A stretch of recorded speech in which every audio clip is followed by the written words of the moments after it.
Muy bien, son las 6 de la mañana, 4 minutos en toda nuestra República Argentina. Hola, ¿qué tal? Muy buenos días y bienvenidos a este día viernes 20 de mayo de 2022. Bueno, estamos aquí como lo hacemos habitualmente,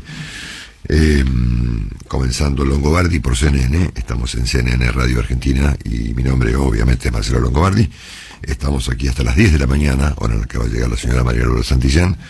Estamos también súper bien acompañados. Nos acompañará en un ratito el señor Nicolás Singer, obviamente nuestro enviado especial a Europa, el señor Juan Dillon.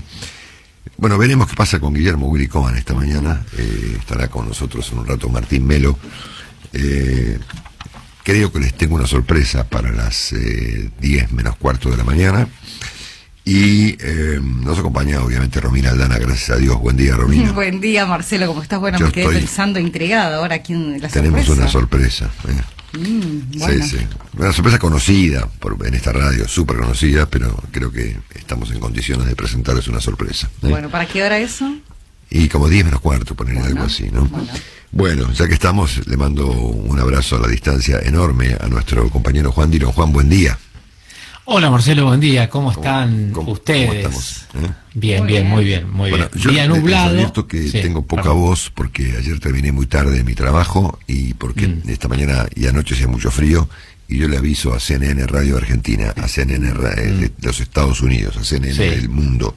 A Warner, a todos. Yo con este frío no vengo más. No, Marcelo, no, con este frío yo no puedo, con el frío no puedo. Yo puedo contra todo, excepto contra el frío, que me liquida. Te vamos a hacer un tecito con miel. No, siento verano. Vuelvo en verano. ¿Hoy qué día? ¿20 de mayo? Sí. Vuelvo el 21 de septiembre. Ahí está. ¿Cómo que no? No, sí, la productora dice que acá, no. Nadie es indispensable. Yo ya lo probé. Eso es verdad. Búsquense un conductor para el invierno, y cuando pase el invierno yo regreso a CNN Radio. Bueno, fíjate vos, mirá los datos del tiempo en la ciudad de Buenos Aires. Temperatura 9 grados, humedad 84%, el cielo está ligeramente nublado. Va a estar lindo el día, Marcelo, el cielo ligeramente nublado, bastante sol, 18 grados de temperatura máxima, vientos del noroeste, por lo menos ese frío que teníamos tan duro estos primeros días de otoño, va acomodándose la cosa, así que un poco de sol en el día de hoy, máxima 18 grados, y el fin de semana ya podemos adelantar que va a estar muy lindo el tiempo, con sol y con una máxima de 21 grados. Pero el fin de semana, yo los fines de semana no trabajo acá. Por eso, para que puedas disfrutar del fin de semana. Pero el lunes va a ser frío. El lunes 11 de mínima. No, 11 de mínima es el... ¿Mucho frío? No, ya 11 de mínima no aplica. Quiero decir que lo escucho bien a Juan. Ahí está Juan. Sí, ¿me escucha usted bien? ¿Sí? Impecable. Perfecto, un abrazo. Perfecto, un abrazo a la distancia. Sí, con el corazón también. Ahí te veo. 18 grados. 18 grados. Lindo. Sí. Lluvia. Bueno. Así que tenemos un día parisino, bien parisino. Sí, llueve mucho ahí, ¿no? Sí, mucho. Tengo semana por delante prácticamente con 5 días de lluvia, por lo menos dice mi pequeño smartphone. Bueno. A veces con la meteo de la Île-de-France, que es el lugar donde nos acoge. Les cuento un poquito, Juan y Romina, cómo viene la mano esta mañana. Hoy tenemos un resumen más corto porque hay menos temas, ¿no? Los que hay no son especialmente alentadores, sobre todo en el plano de la política argentina, que particularmente presenta esta mañana un interesante espectáculo, ¿no? Que lo vamos a describir en el resumen, ¿no? Porque tanto el oficialismo como la oposición han presentado ayer un espectáculo muy raro, ¿no? Que es las dos fuerzas, con excepción de una persona, que ahora no voy a nombrar, dedicadas esencialmente a sí mismas, ¿no? Algo asombroso, ¿no? El jefe de gabinete convocando al gabinete a apoyar a su presidente y el expresidente Macri reuniendo a la cúpula de su coalición para presentarles un gurú. Bueno, esa es la política argentina. El gurú les habló no sobre el país, sino sobre cómo recuperar la identidad y la imagen de cambio, ¿no? En este formato insólito que se va acentuando en la vida pública argentina respecto de que la política está encerrada en la interna de la batalla interna de la coalición oficialista y en las perspectivas electorales, apareció ayer la única persona con una idea, ¿no? Que fue al Congreso y dijo: acá tengo una idea, hagamos algo, que es la doctora Carrió. Bien. Bueno, vamos a ver eso enseguida. Pues tenemos finalmente, y por suerte, Juan, te anticipo, siendo que Argentina tiene muy serios problemas con su moneda, y que de hecho efectivamente es el problema más importante que presenta la economía argentina en los últimos tiempos y particularmente en este momento, le han encontrado la solución al problema de la moneda. ¿Tenemos la solución? Mirá Sí. vos. Ajá. Vamos a cambiar los billetes. Increíble. Claro. Ahí Sí. está. Ahí está. Sí. Ahí está. Ahí Le está. cambiamos el color, la forma y listo. Sí, vamos a eliminar a los animalitos y a poner otras figuras, después les cuento, ¿no? Argentina tiene esta cuestión tan extraordinaria de tener una tasa de inflación extravagante, pero discutir sobre la denominación de los billetes, es decir, si el billete de 1.000, si tiene que ser de 500, si tiene que haber uno de 10.000, y sobre las figuras que componen la imagen de los billetes. Claro. Bueno, Trascendental. después tenemos algo que a mí me parece muy importante, súper importante, que es lo que ayer dijo el presidente Biden respecto de qué ocurriría si a Rusia se le ocurre atacar Finlandia o Suecia, ¿no? Entonces, ahí apareció una definición muy contundente de Biden que me parece que hay que tenerla en cuenta en el resumen de esta mañana. Y finalmente, bueno, hay más temas, ¿no? Pero realmente estoy muy impresionado por lo que ayer hizo nuestro canciller, Santiago Cafiero, que tuvo una reunión en la que estaba nada menos que el señor Sergei Lavrov, una reunión de carácter virtual, por supuesto, no, si no fue a Rusia, ¿no? Hay que verse con Lavrov hoy en día, Uf, la verdad que... Y le dijo una frase que suena muy bien, pero que tiene una trampita adentro, que revela una gran confusión que tiene el gobierno argentino acerca de lo que está ocurriendo en Ucrania, una gran confusión. Les voy a decir después en qué contexto él usó una palabra que dice la palabra entre. Bueno. ¿Qué está pasando acá? Tenemos una invasión salvaje de Rusia a Ucrania, o hay un conflicto entre Ucrania y Rusia. El canciller cree que hay un conflicto, como si las partes fueran igualmente responsables, ¿no? Claro, no es lo mismo. Entonces pidió un cese del fuego entre las partes, ¿no? Y yo cuando leía eso dije, chau, este joven no está advirtiendo el significado de la palabra entre en esta historia, ¿no? Porque tal vez él debe haberle dicho a Lavrov: mire, señor Lavrov, pare de bombardear colegios, de matar civiles. Hoy hay crónicas en Argentina y en Estados Unidos de ayer respecto de la matanza en Bucha. O sea, están las imágenes de las personas civiles siendo fusiladas. Claro, no es entre. El New York Times, esta mañana, Marcelo, el New York Times tiene en los medios argentinos. Escalofriante. Escalofriante, sí, una cosa tremenda, Sí. tremenda. Bueno, así que Con pruebas, además. Vamos a hablar en el resumen de hoy de Santiago Cafiero, del presidente Biden, de esta idea tan original de la Argentina de cambiar su moneda, y del espectáculo asombroso que presenta la vida política argentina, dedicada esencialmente a mirarse el ombligo, a pensar en gurúes, en actos. Hay un acto hoy, ¿no? Sí. Va a ir el presidente. De apoyo. No va a estar el intendente anfitrión del lugar, ¿no? Porque se fue a ver al Papa. Cierto. Sí, entre otras ¿Cómo cosas. viajan a ver al Papa, eh? Sí, ayer fue capitanía. Un avión directo al Vaticano, casi. Bueno, les hice una previa del resumen de esta mañana, ¿cómo se llama? De viernes 20 de mayo, ¿no? Bueno, estamos repasando los datos del tiempo a las 6:14 en la ciudad de Buenos Aires. La temperatura es de 9 grados, humedad 84%, cielo despejado, la máxima para hoy 18 grados. Ahora, el resumen de Marcelo Longobardi. Bueno, 6:15, estamos ya abriendo el resumen de este día viernes 20 de mayo. Repetimos por la duda la temperatura en Buenos Aires. 9 grados, humedad 84%, cielo ligeramente nublado, máxima para hoy 18 grados. Bueno, aún considerando los errores que hubo y el hecho de que el censo se prolongó por unos días más, tenemos, Juan, el número estimado de argentinos que avistan este suelo tan promisorio, ¿no es cierto? Sí. Bueno, somos 40, eventualmente, ¿no? Porque obviamente falta censar gente y hubo equivocaciones, un porcentaje de lugares que no fue nadie. 47.327.407 personas. Y fíjate que se ha ratificado y se ha acentuado el hecho de que en Argentina hay más mujeres que hombres, ¿no? Claro, siempre esa tendencia, ¿no? Sí, es un 12% más de mujeres que de hombres. Wow, mucho. Sí, vos fíjate que esto, para hacerlo redondo, no somos 25 millones de mujeres y 22.300.000 hombres, ¿no? Y se han identificado con otros géneros, y no se han autocalificado de hombres o mujeres. 56.793 personas, ¿no? Yo pensé que iba a ser más ese número, que iba a ser más alto.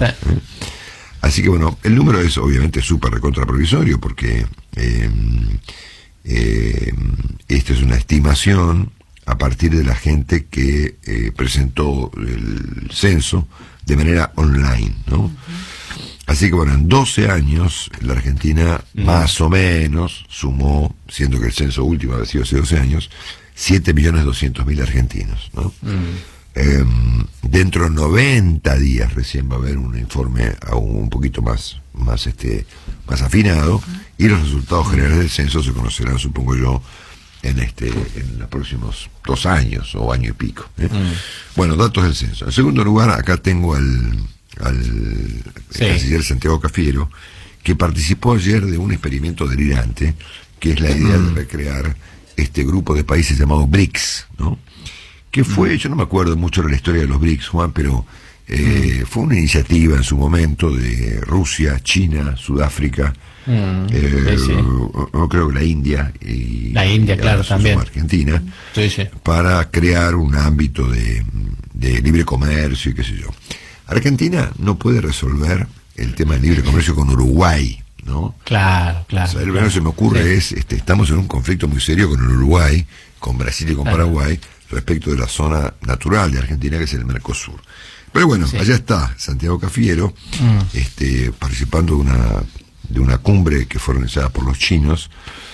Argentina estuvo invitada a esta cumbre, presumado con el propósito de que algún día se sume a este grupo de gente de países que básicamente no cumplen ningún rol desde el punto de vista de sus relaciones particulares, ¿no?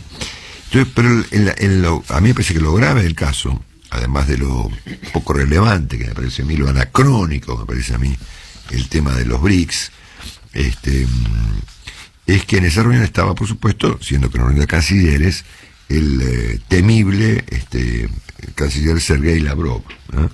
Que es probablemente un tipo que va a terminar seguramente en algún tribunal penal internacional, ¿no? O sea, Lavrov no es un tipo impresentable, es decir, excepto que vayas a reclamarle cosas muy dramáticas, no es el momento apropiado para verse con un sujeto que va a terminar, me imagino, Juan, es muy complicado, junto con Putin y un par más, muy complicado. Tribunal Penal Internacional, ¿no es cierto? Sí, bueno. Es parte de la oligarquía rusa, digamos, que está en el entramado de corrupción, de lavado de dinero, y de manejo, obviamente, de empresas que son finalmente de Vladimir Putin. Pero además, Marcelo, 24 horas después, donde la Cancillería rusa dio sanciones a la mayoría de los países europeos, echando a diplomáticos de Francia, de Italia, de España, de los países más importantes del mundo, obviamente también de los Estados Unidos, por lo cual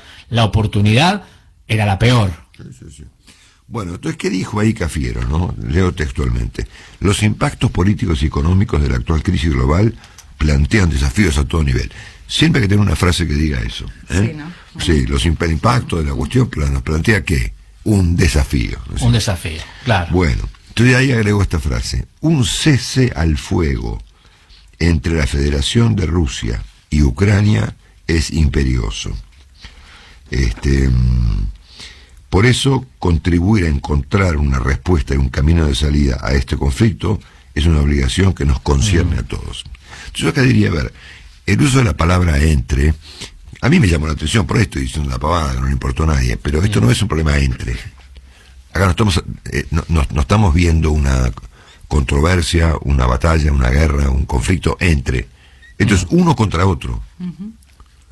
No es un y hay una partido de invasión, fútbol. Mar, y es una invasión. Una Es una invasión, invasión. ¿no es cierto? Es una invasión. Una invasión que incluye además crímenes de guerra, abominables crímenes de guerra. Hay alguien que ataca y hay alguien que se defiende. Obviamente, y se defiende como puede, ¿no es cierto? Así que me parece que acá empezamos mal, ¿no? Y acá la única respuesta, o sea, Cafiero reclama ahí en ese ámbito una respuesta. La única respuesta es que Rusia se vaya y que ponele unos, el cálculo de reconstrucción de Ucrania son unos 600.000 millones de dólares, ¿no? Sí, exacto. Y que se envíe a los responsables a un tribunal penal internacional. Esa sería la única solución aceptable para el no hay mundo. otra. Así que bueno, arrancamos con el lamentable papel que Argentina está haciendo en el contexto internacional, ya con bastantes escenas de esta naturaleza, y esta es la que ocurrió en el día de ayer. Les hago un repaso súper rápido del estado de cosas, porque quiero escucharlo, Juan, un poquito antes de las 6:30, pero bueno, la OTAN ya ha planificado algún nivel de despliegue militar en Suecia y en Finlandia, países que están a punto de entrar a la OTAN, a pesar de el esperable complicación que introdujeron dos países, de lo que yo he hablado el año pasado y durante el año 20 veces, que son Turquía y Hungría, ¿no? Que son países que están manejados por autócratas, ¿no? En Hungría, el ya en este momento muy conocido Víctor Orbán, y en Turquía, el lamentablemente conocido Recep Erdogan, ¿no es cierto? A este tema,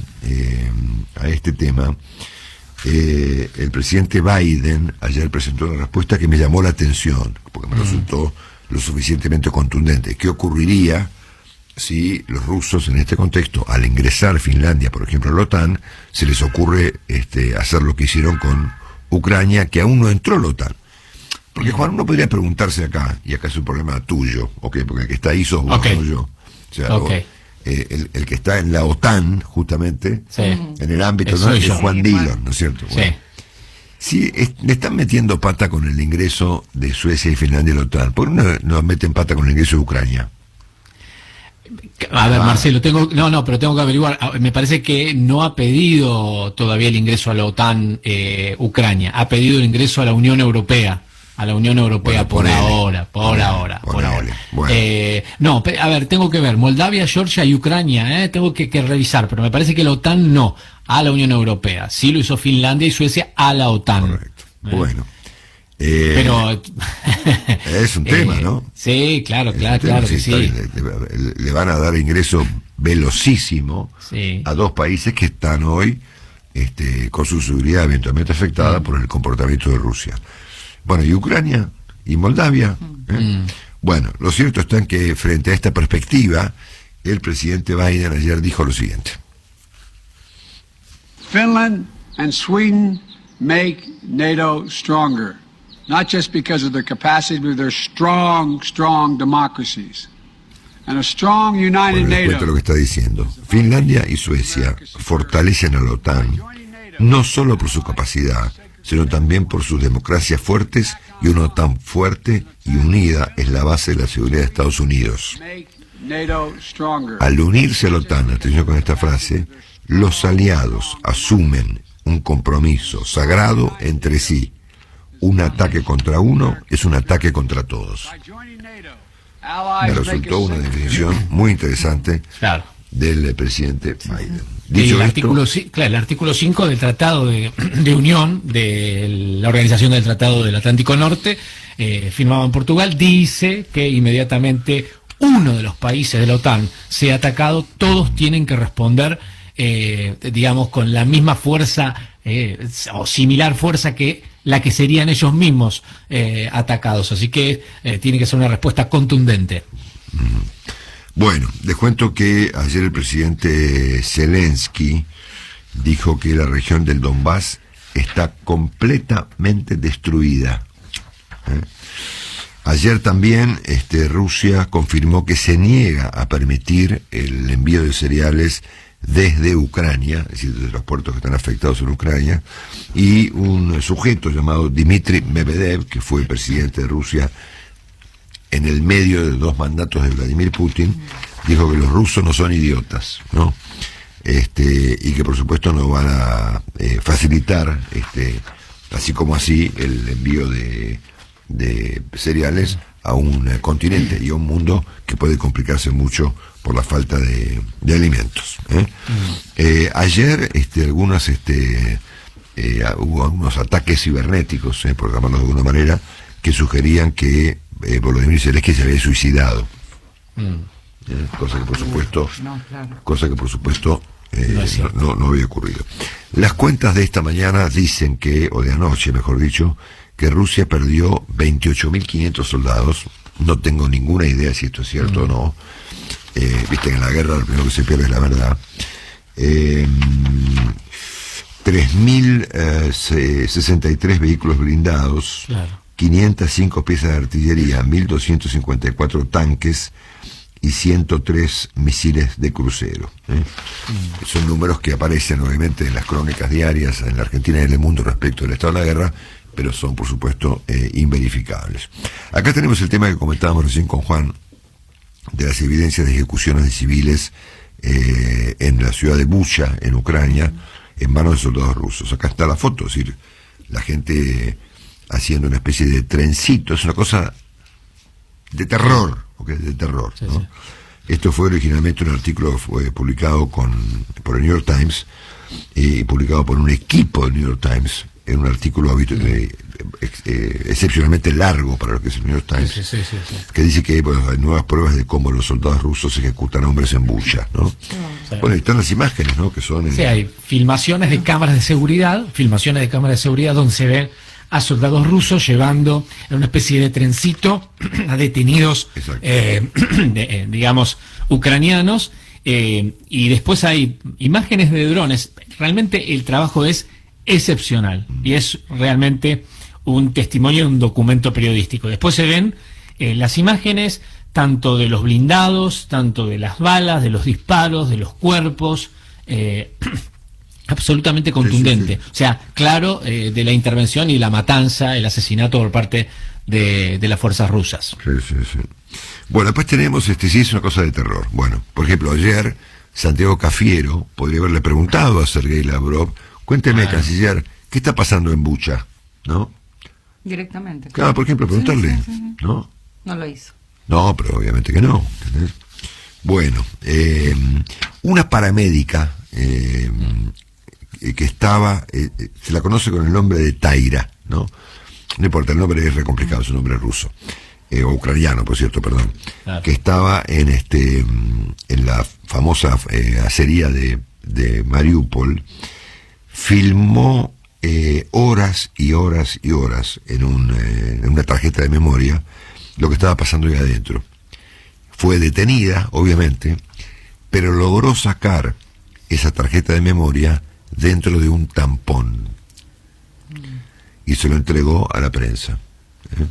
Así que esperemos que seguramente ya son 256 gigabytes de videos. Lo que debe ser eso. Bueno, ya presumo que en algún momento se va a conocer esa información. Bueno, se aprueba hoy probablemente este paquete monumental de ayuda norteamericana a Ucrania por $40.000 millones. Y básicamente creo que con esto... está yendo Biden viajando a Asia, ¿no? Va a estar en Japón y en Corea del Sur. Se ve que Biden y el gobierno norteamericano ya está mirando el próximo conflicto, ¿no? Pues ustedes dirán, ¿qué tendrá que ver Japón y Corea del Sur con Rusia y Ucrania? Bueno, el problema ahí es China, ¿no? Y la expansión de las operaciones navales chinas en el Pacífico. Sí. Y Corea con la prueba de misiles. Y al mismo tiempo, efectivamente, que aterrice el presidente Biden en Corea del Sur, Corea del Norte ha dicho que va a hacer una prueba nuclear durante la visita del presidente Biden a Corea del Sur.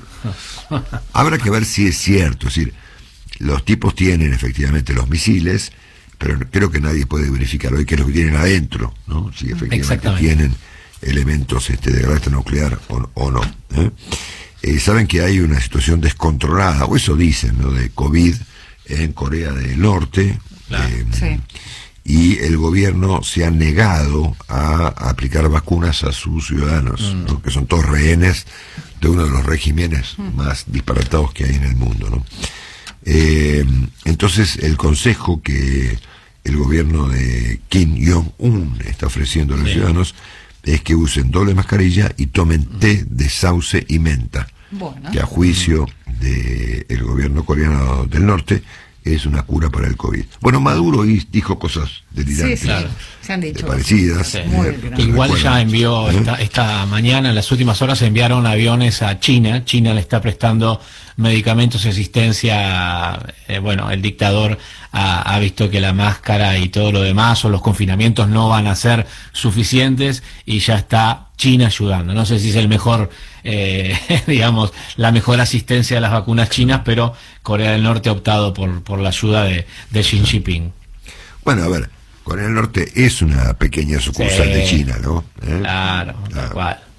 Bueno, tal cual. Dicho todo esto, le pido a Juan que nos complemente toda esta información, que creo que fue bastante completa, de en qué estado de cosas está el mundo esta mañana de viernes 20 de mayo. ¿Faltó algo? Sí, ¿no? A ver, contarte simplemente, Marcelo, que hay una situación de conflicto con el suministro de alimentos muy complicado. Se habla, la ONU está hablando de poner bajo riesgo a 400 millones de personas, con obviamente la situación que se está viendo, sobre todo en el Mar Negro y las adyacencias al puerto de Odessa, donde salen los cereales de Ucrania. Y me parece que el dato casi más relevante esta mañana es que los Estados Unidos van a proporcionar los misiles Harpoon, que son misiles antibuques, para directamente disparar a los buques de la Fuerza Armada. Exactamente, claro, para detener a los buques rusos que están impidiendo la salida de lo que es, me parece, además de la invasión en Ucrania, el gran tema, la guerra de alimentación y la guerra energética. Es decir, Estados Unidos va a lanzar una guerra contra los barcos que están impidiendo que el mundo tenga alimentos. Eso es lo que Biden ha decidido en el día de ayer. Mandar directamente misiles antibuques. Bueno, es un lujo y un placer para mí complementar mi resumen y compartirlo con el señor Juan de Hila. Era un sueño que yo tenía desde hacía 20 años. Mira, y se te hizo realidad. Sí. Yo no había nacido. Es más, tenía este sueño antes de conocerlo a Juan. Algún día va a aparecer un tipo con el que yo voy a poder compartir eso, ¿viste? Todo llega el resumen que yo hago hace tantos años en la radiofonía en la Argentina de la mañana. Bueno, gracias, querido Juan. ¿La temperatura en Buenos Aires? 9 grados, humedad 84%, cielo ligeramente nublado. Genial, ya venimos. Hasta las 10 de la mañana. Longobardi por CNN. Con la conducción de Marcelo Longobardi. CNN Radio. AM950. Siempre del lado de la información.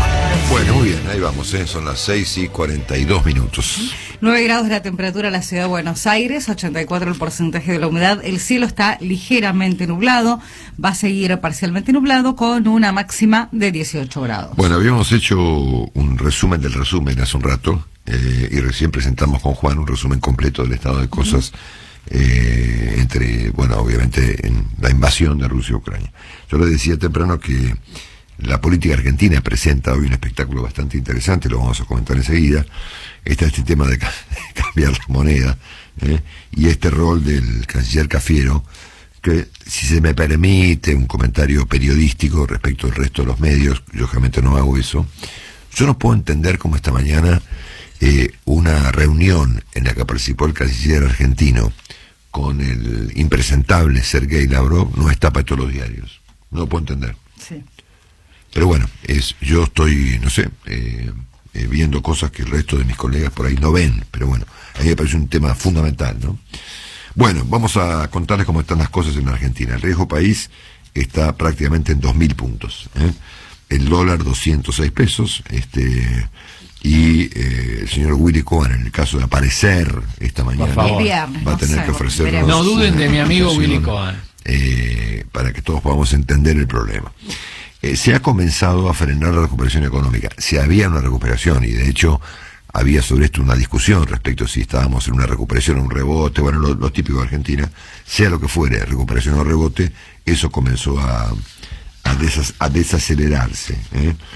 La economía creció, creo que apenas 1%, y en el primer trimestre del año, y los datos son bastante desalentadores de lo que viene para adelante en materia de recuperación.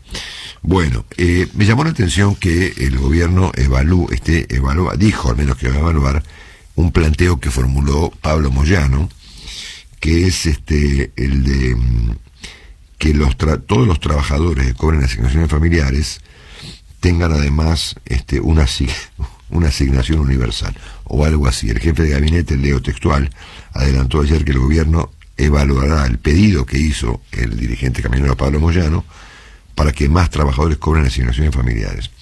Todo lo que sean propuestas superadoras, dijo el gobierno, va a ser analizado, ¿no es cierto? Bueno, lo veremos después con Willy.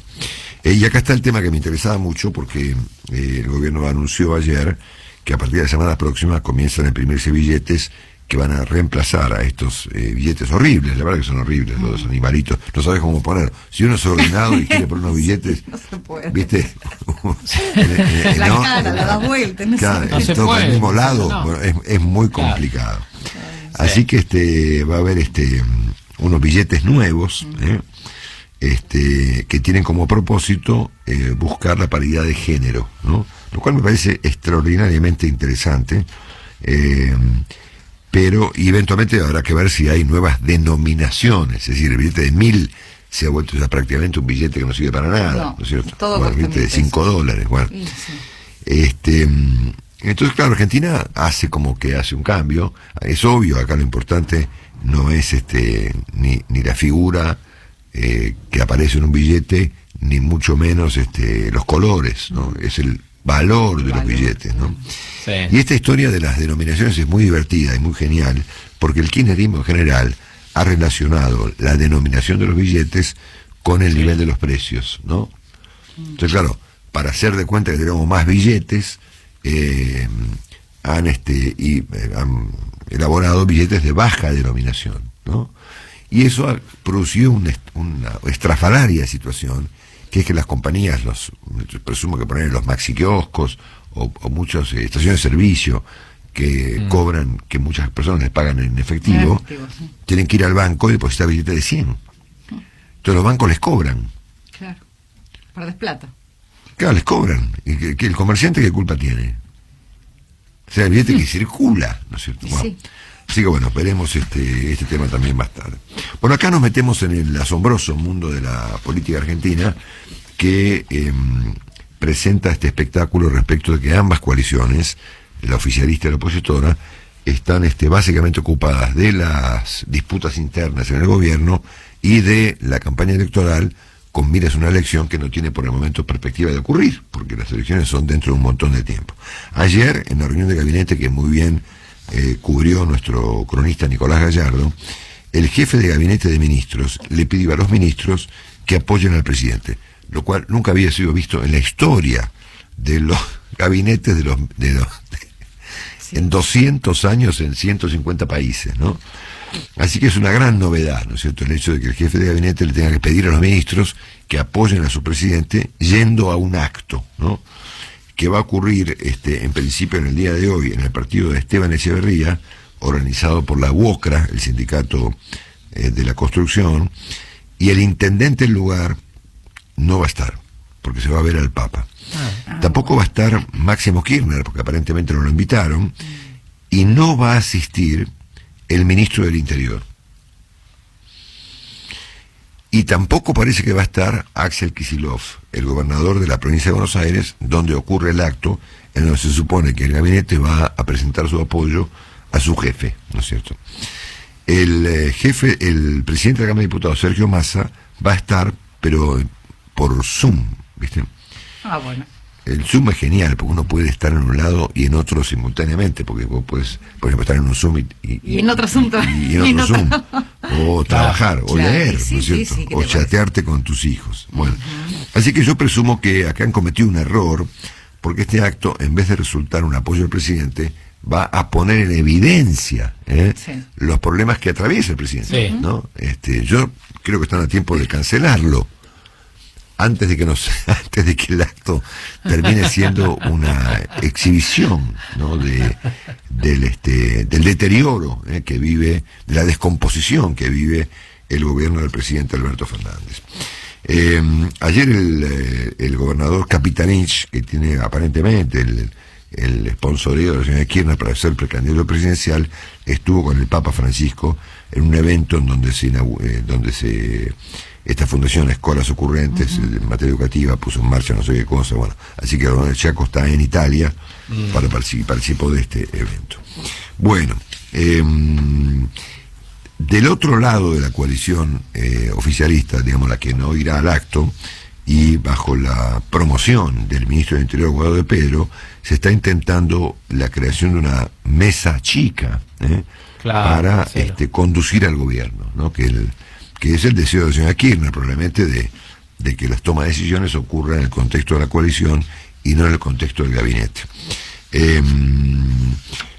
Para consensuar la gestión. El problema de consensuar la gestión es un tema genial, ¿no? Solo que no hay gestión. O sea, difícilmente logran consensuar algo que efectivamente no existe. El presidente ha resuelto, aparentemente, si las condiciones climáticas lo permiten, asistir el día 25 de mayo, en vez del Te Deum clásico argentino de la catedral, a la Antártida. El Te Deum ha terminado en los últimos años siempre, desde Néstor Kirchner para acá, el famoso Te Deum terminó siendo atravesado por la política, ¿no?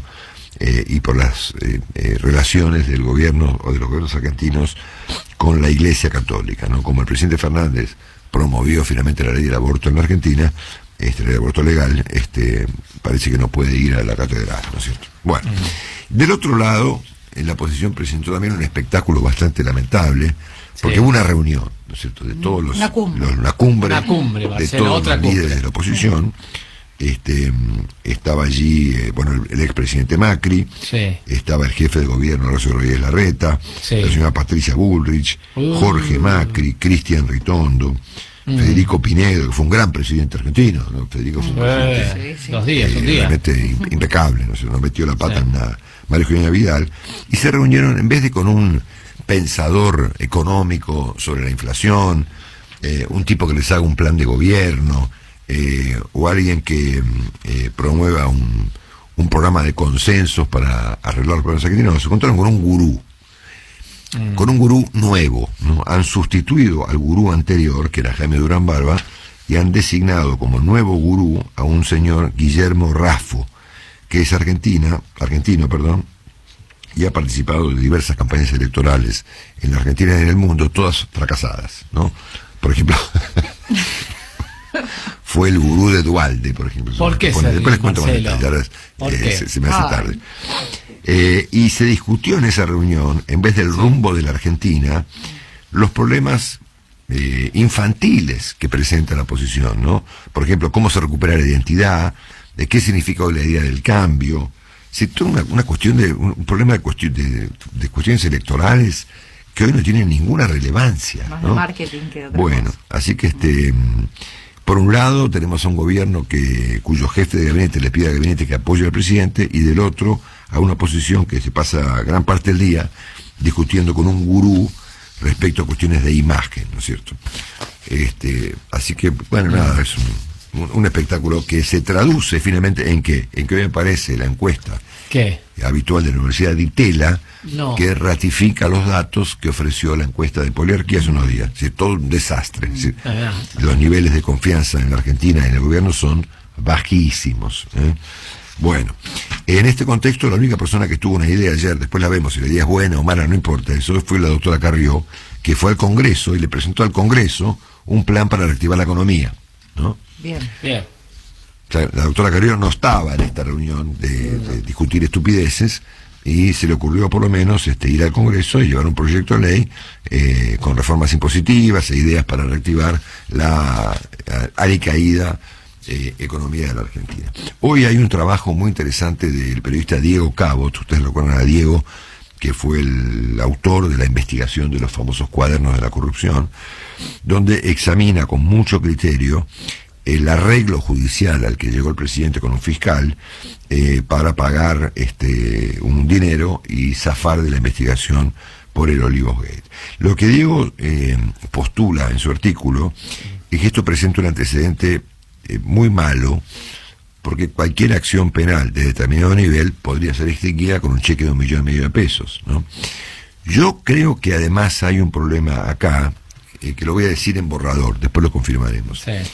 Que yo creo que esta idea de resolver un delito, digamos, con un pago, es algo que se puede hacer, pero que están exceptuados los funcionarios públicos. Claro. Vamos a verificar este dato durante la mañana. Yo lo escuché ayer, lo tomo en consideración porque me parece que debe ser cierto, pero lo vamos a verificar durante esta mañana. Bueno, hay obviamente una agenda judicial, como habitualmente ocurre en la Argentina, bastante politizada. Por un lado, finalmente han asumido los nuevos integrantes del Consejo de la Magistratura, la diputada Reyes y el senador Doñate. El caso del senador Doñate, que va a ocupar un lugar en el lugar donde se regula la justicia, su caso está al mismo tiempo judicializado, ¿no es cierto? O sea, eventualmente él va a tener que dirimir un problema que lo afecta a él mismo, ponele, ¿no? Así que bueno, el jueves próximo creo que arranca el funcionamiento de este nuevo Consejo de la Magistratura. La fiscal de anticorrupción de Entre Ríos, Cecilia Goyeneche, que fue la que consiguió finalmente llevar a una condena al gobernador Uribarri, que actualmente sigue siendo, creo yo, el embajador argentino en Israel, dio ayer por seguro que iba a ser destituida, ¿no? Y es obvio, ¿no? Es decir, la señora Goyeneche consiguió algo bastante inhabitual, que es una condena a 8 años de prisión a un gobernador, claro, ¿no? Eso no se ha visto mucho en la Argentina. Bueno, y después tenemos un problemón con el diputado Moró, que en su condición de integrante de una comisión, oscura comisión de control de los servicios de inteligencia en Argentina, está interviniendo en favor de 2 detenidos en una causa judicial, ¿no? Que es el caso de estos 2 camioneros que por extorsión en San Nicolás claro, están presos, ¿no es cierto? Esto contradice mucho el famoso discurso del presidente, que dijo: nunca más la inteligencia se va a meter en un tema judicial. Bueno, eso ocurría antes en secreto y luego la prensa lo descubría. Ahora es directamente público, ¿no? Es decir, desde una comisión parlamentaria de inteligencia se interfiere en una causa judicial, lo cual convierte al estado de cosas ya directamente en tragicómico, ¿no? En tragicómico, porque estas operaciones de inteligencia sobre los jueces ocurrían entre agentes secretos, ¿no? Claro. No, ahora es público, ¿no? Y directamente un integrante de la famosa comisión bicameral de control de los organismos y actividades de inteligencia, que efectivamente preside el diputado Moró, ya actúa públicamente, ¿no? Muy bien. Y trata de interferir en la justicia de manera en el plano parlamentario. Bueno, fue ayer detenido finalmente. Ustedes recuerdan el caso del crimen ocurrido en 2014 de esta jovencita argentina Lola Chomnales, ocurrido en Uruguay, en el lugar llamado Rocha, que creo que era ahí al norte de Punta del Este, y efectivamente apareció lo que se supone es la persona que lo mató, un tipo de 39 años con antecedentes penales, señalado ya por la justicia uruguaya como autor material del crimen, y fue descubierto por exámenes de ADN. Después ampliaremos la información. Hoy es noticia un caso de motochorros en la Panamericana. Esto no es nuevo, pero volvió a ocurrir este fin de semana pasado, a la altura del peaje del ramal Pilar, ¿no? Donde motochorros asaltan a personas que van en moto en la Panamericana. Atención con un tema que Juan me marcó ayer como relevante, eventualmente, que es el tema de esta viruela viruela del mono, Juan, Sí, correcto. tiene algún nivel de extensión en Europa, con un nivel de mortalidad aparentemente bajo, pero, ¿no? Pero, hoy la prensa británica en sus portadas habla del descontrol ya de esta viruela. España, Sanidad de España está intentando ver si las vacunas, las tradicionales vacunas que ya no se usan, porque estaba erradicada la viruela, por lo menos a partir de 1980 no se utiliza la vacuna contra la viruela, quiere ver si la reinstala. Se están los países apropiando, están buscando stock de estas vacunas, Marcelo, a tenerlo cuidado. Así que Reino Unido, ya Francia que ha detectó Italia, obviamente España que ya lo había hecho, y creo que hay ya casos en los Estados Unidos y en América Latina, en algún país, creo que Colombia o Perú ya apareció un caso, muchos obviamente ligados a personas que han viajado o han estado en Europa. Me parece que es para ponerle suma atención. Gracias, Juan. Bueno, para completar un par de cosas más. Ayer murió Vangelis, Claro. el famoso músico de origen griego. Él había nacido en Grecia en el año 43, y su verdadero nombre el nombre de pila era Evangelos. De ahí proviene, presumo yo, el apodo de Vangelis, ¿no? Y su apellido era Papanatasiou, Evangelus Odiseas Papanatasius, ¿no? Bueno, él fue el autor, obviamente, fue prácticamente el iniciador de la música electrónica y el autor de músicas de películas, legendarias como Carroza de Fuego, Blade Runner o Missing. Así que bueno, había sido nominado a Grammy, un tipo de una gran trayectoria. Bueno, y finalmente les cuento que ayer ocurrió la ceremonia de incorporación de nuevos miembros a la Academia Nacional de Periodismo. Tuve yo el privilegio y el honor impensable para mí de ingresar en esta academia. Me tocó hablar y todo con todos mis colegas que entramos ayer, porque como consecuencia de la pandemia estaba demorado el acto de ingreso de los nuevos académicos que ocurrió en la Biblioteca Nacional. Pero lo que les quiero contar es algo que ocurrió, están todos los diarios la historia, pero se las cuento yo rápidamente. Ocurrió una cosa muy interesante, que fue una propuesta de nuestro colega Hugo Alconada Mon, que fue presentada antes de la entrega de diplomas. Fuimos 15 los que entramos en total, y antes de un homenaje que hubo muy emotivo a dos figuras del periodismo que han jugado un papel muy importante entre la dictadura y la democracia, que fueron Magdalena Ruiz Guiñazú y José Ignacio López. Magdalena no pudo estar presente porque estaba con un virus que no es COVID, y sí estaba ya a los 80 años José Ignacio López, que fue en su momento conocido como el vocero de la democracia, porque después de su papel en el periodismo argentino, él fue el vocero del presidente Alfonsín durante los 6 años de gobierno de Alfonsín. Entonces lo que propuso Alconada Mon fue rebautizar al Día del Periodista, si cabe la palabra rebautizar, correrlo de fecha, mejor dicho, al día 13 de diciembre, en vez del 7 de junio. ¿Junio o julio? Junio, ¿no? El Día del Periodista es junio. Sí. Porque el 13 de diciembre del año 79 fue José Ignacio López el que en una conferencia de prensa le pregunta al entonces dictador Jorge Rafael Videla qué pasaba con los desaparecidos, y que fue una pregunta dramática para el año 79, donde presumo que Nacho López se jugó la vida, y de ahí viene esa famosa respuesta de Videla cuando él dice: los desaparecidos, bueno, no son, no sé, dice, no son vivos ni muertos, no están. ¿Se acuerdan, no? Yo personalmente, era un dato que yo no sabía esto, y presumo que mucha gente no sabía que fue José Ignacio López el que formuló esta pregunta, porque obviamente todos durante mucho tiempo vimos la respuesta, pero no vimos la pregunta, ¿no es cierto? ¿no? Claro. Por lo que, ahí vamos, con lo que yo entendí que fue Felipe Piña el que encontró en los archivos de Canal 7 la conferencia de prensa completa, donde se ve la respuesta de Videla, obviamente que dio vuelta al mundo, ¿no es cierto? De los desaparecidos, bueno, no están, no son ni vivos ni muertos, son eso, no están más, ¿no? Como una especie de entelequia metafísica, ¿no es cierto? Pero claro, ayer lo que vimos en el acto de la Academia de la Biblioteca Nacional fue la respuesta de Videla con la pregunta de Nacho López, ¿no? Bueno.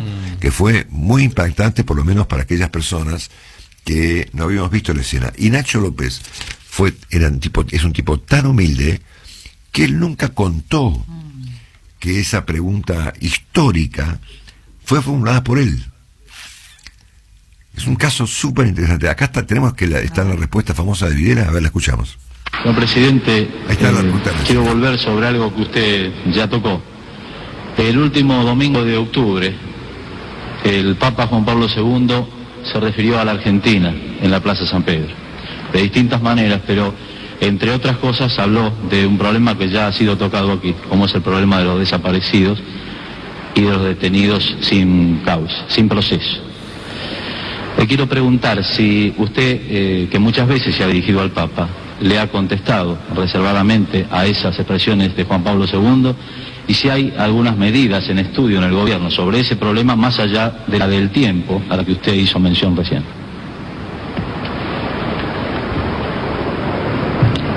Por lo pronto, el Papa, cuando habla en esa circunstancia, habla al mundo, no le habló a la Argentina.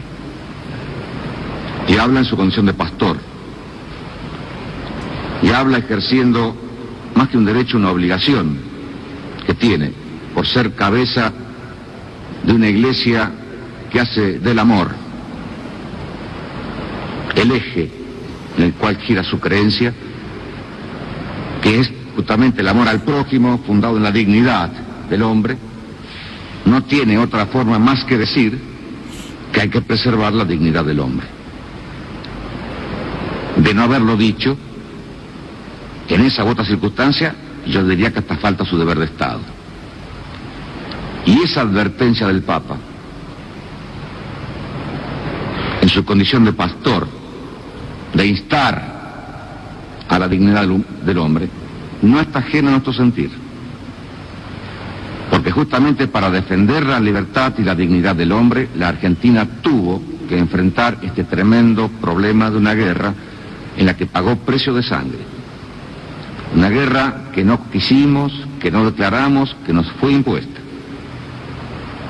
Y la Argentina, repito, los argentinos no tenemos nada que ocultar, ni nada que avergonzarnos en ese sentido, porque justamente eso ocurrió en defensa de los derechos humanos del pueblo argentino, gravemente amenazados por una agresión del terrorismo subversivo que pretendía cambiar nuestro sistema de vida, de un sistema de vida inspirado justamente en una visión cristiana del mundo y del hombre, en la que el hombre pueda realizarse en plenitud, con libertad y con dignidad. Eso nos quería ser quitado. Y para evitar que nos lo quitaran, luchamos y pagamos sangre por los mismos derechos humanos que el Papa reclama. Entonces, primero, no estaba en mí, ni era necesario que yo hiciera ningún tipo de contestación. Porque a quien habló para el mundo, en cuyo contexto estamos colocados y participando en los mismos ideales, como gobernante no tenía nada que decir, porque adhiero a eso. Y como católico, mucho menos, porque no es más que ratificar lo que yo como católico también pienso. Salvo que hubiera sido una carta ratificatoria y de felicitación, pero no se puede felicitar quien cumple con su deber. Marcar, a través de la luz del Evangelio, iluminar las acciones de los hombres. Es la función del pastor, y él la cumplía. Creo que quedó una parte final de su pregunta. ¿Qué más se va a hacer? Sí, yo le preguntaba si había algunas otras medidas que pudiera estar estudiando el gobierno, porque el Papa en esa ocasión hizo algunas solicitudes, más allá de la referencia que usted hizo al tiempo como factor para solucionar este grave problema. Sí, señor, y con una visión así cristiana de los derechos humanos, el de la vida es fundamental, el de la libertad es importante, también los del trabajo, de la familia, de la vivienda, etcétera, etcétera, etcétera. Si la Argentina atiende a los derechos humanos en esa omnicomprensión que el término derechos humanos significa, Pero yo concretamente, porque sé que usted hace la pregunta, no a esa visión omnicomprensiva de los derechos humanos a la que hizo referencia el Papa en forma genérica, sino concretamente al hombre que está detenido sin proceso, es uno, o al desaparecido, que es otro. Frente al desaparecido, en tanto esté como tal, es una incógnita el desaparecido. Si el hombre apareciera, bueno, tendrá un tratamiento X. Y si la desaparición se convirtiera en certeza de su fallecimiento, tiene un tratamiento Z. Pero mientras sea desaparecido, no puede tener ningún tratamiento especial. Es una incógnita, es un desaparecido. No tiene entidad, no está. Ni muerto ni vivo, está desaparecido. Frente a eso, frente a lo cual no podemos hacer nada, atendemos sí a la consecuencia palpitante, viva de esa desaparición. Es el familiar. Y a ese sí tratamos de cubrirlo. En la medida de lo posible, no tenemos más que eso. Bueno, ahí está. Fue un poquito largo, obviamente, pero muy interesante porque ahí aparece el papel de José Ignacio López en esta pregunta y repregunta que deriva en esta respuesta, que fue una respuesta histórica, ¿no? Por lo triste me refiero, ¿verdad? Por lo tanto, bueno, fue balconada y hubo una gran adhesión ayer al hecho de finalmente, bueno, cambiar en el calendario la fecha del Día del Periodista, el día 13 de diciembre de 79, en honor, obviamente, al señor José Ignacio López. Así que bueno, ha llegado Nico Singer. Hola Nico, buen día. Hola Marcelo, buen Te día. voy a presentar debidamente en el siguiente capítulo del programa porque se nos alargó. Yo quería pasar, pero era un poco largo. Jamás había escuchado la pregunta de José No, Ignacio claro, López. obviamente fue una sorpresa, inclusive hasta para mí, que yo estaba en el acto, había escuchado esta frase 500 veces, el desaparecido no está, ¿no es cierto? Exacto. Bueno, bien. Bueno, y ayer Nacho contó la historia, pues él tuvo que hablar, obviamente, porque hay un homenaje a José Ignacio López, y él contó que nunca, que él había guardado por humildad, digamos, ¿no? Porque la verdad que era una pregunta para un premio, ¿verdad? La verdad que sí. Y así que bueno, fue un momento muy muy lindo. Mucho coraje además, en aquel para momento, esos tiempos, mucho coraje. 79, ¿qué te parece, no es cierto? Bueno, si me permitís, querido Nico, un abrazo grande y charlamos en un par de minutos. Sí. Bueno, hemos presentado como corresponde el resumen de este día viernes 20 de mayo, ya venimos.